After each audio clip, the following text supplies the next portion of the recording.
Саламатсызбыгыз. Эфирда яңлыктар, студияла Лилия Әділбаева.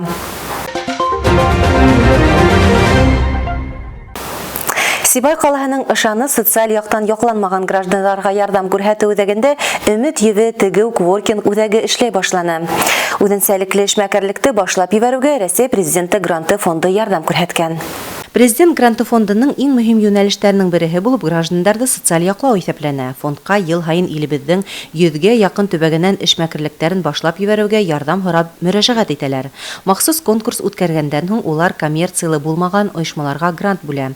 Быел өлешләр арасында Сибайдар булуы куанычлы. Грантка лайык булган Өмет Еве үзәге авыр хәлгә тарыган хатын-кызларга эшкә урынлашырга, яңа һөнәр үзләштерүгә ярдәм күрһәтә. Проект шулай ук физик мөмкинлекләре сикләнгәндәрне укыту, эш менән тәэмин итү, үз эшен асуга ла булышлык итә. В 2021 году мы выиграли конкурс президентских грантов с проектом «Швейный коворкинг». 2021 елда үз эшебезне яньләндереп ибәрүгә президент гранты фонды аксаһын оттык. Ул ярдәмды без төрле тормыш хәлләре аркасында эшләй алмаган килемһез калучыларны хәстәрләүгә юнәлтәбез. Ягъни гүзәл заттарны үзләре, балалары, ирдәре, тугандары өчен кием тегергә, бесергә, киемнәрне модельләштерүгә өйрәтәбез. Әлеге мәлдә курска кешеләр йыябыз. Хатта тегү, бесеү өлкәһендә үз эшләрен асырга теләүчеләргә лә ярдәм итәбез. Безгә бала багып өйдә утыручылар, эшһез калгандар мөрәҗәгать итә ала. Курслар бушлай, өстәмә һөнәр үзләштерергә теләүчеләрне көтеп калабыз. Укытучылар күптән эш башларга әзер.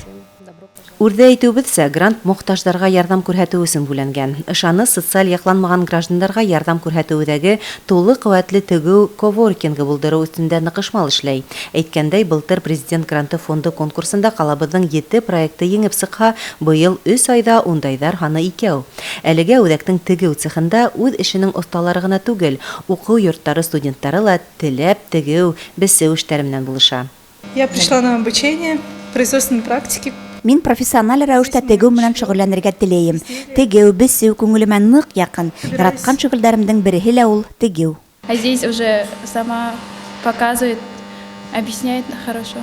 Уку йортында теория нык бирелә, ручка тотабыз да язабыз. Ә бында без тегү машинка артында утырып үзаллы эшләп карайбыз. Еңел эш түгел икән ул тегенсе хезмәте. Миңа бында охшай, укытучылар бөтен нәмәгә лә ентекле өйрәтә. Исегезгә төшерәбез, президент гранты фонды 13 юнәлеште тормышка ашыруга булышлык итә. Улар менән фондның рәсми сайтында танышырга мөмкин. Лилия Әділбаева, Гөлдар Кадаева, Наталья Бурцева, Байрас Байбулов, Виктор Краснов, яңлыктар өчен.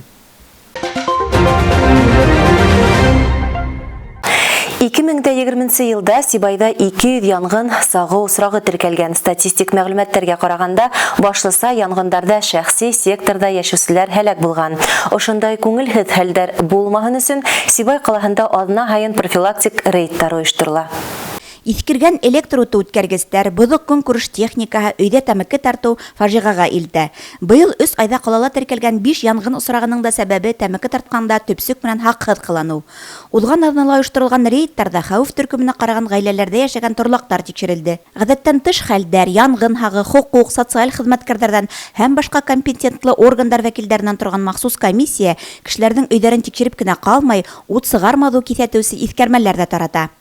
Посещались адреса социально неблагополучные семьи, многодетные семьи, семьи, воспитывающие детей с инвалидностью. Бүген без күп балалы һәм тәмим ителгән хәвеф төркеменә ингән гаиләләр яшәгән йортларны каранык. Рейд барышында янгын хагы извещательләре тараттык, искәрмәләр бирдек. Бындай сараларда узгару кирәк, чөнки кешеләр безнең даими йөргәнде белеп, хаксызлык күрсәтмәскә тырыша. Рейд барышында комиссия әгъзалары 10 йортты караны. Күптәр өйдәренә сит кешеләрне индерергә ашыгып бармай. Шулай да һәр кем мейес, мунса якканда, тәмәке тартканда ябай кагыйдәләрне үтәргә тиеш.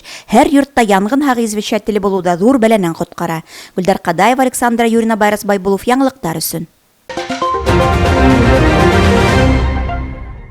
Сибай калаһының Мир яшьтәр йортында Урал аръягы тавышы шоу проектының батлы һәм ярым финалы үтте. Кызыклы проекттың 2 этабында уңышлы үтүсе Уликке даланлы йырсы финалга сыкты.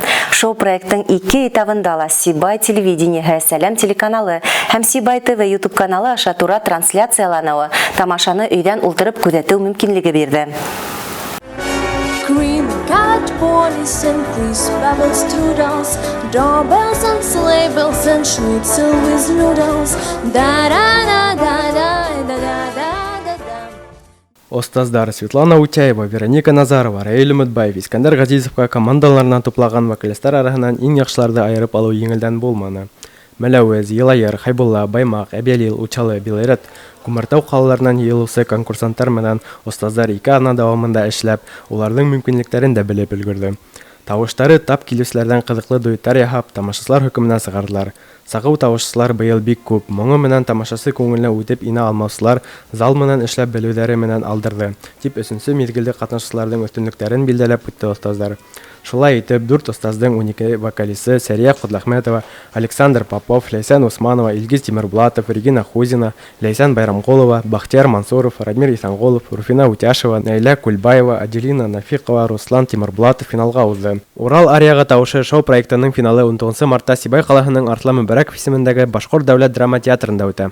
Шуңа кадәр финалга сыгучылар өчен СМС тавыш бирү башланды. Тап тавыш йыюга кемнең еңүсе буласагы тураһыннан тура бәйле. Шуңа күрә барыгызны әүдем булырга сагау тавышлы вокалистларга тавыш бирергә сакырабыз. Байрас Байбулов, Гүлдар Кадаева, Радмир Исанголов, Виктор Краснов, Львов Карпа, яңалыктар өчен.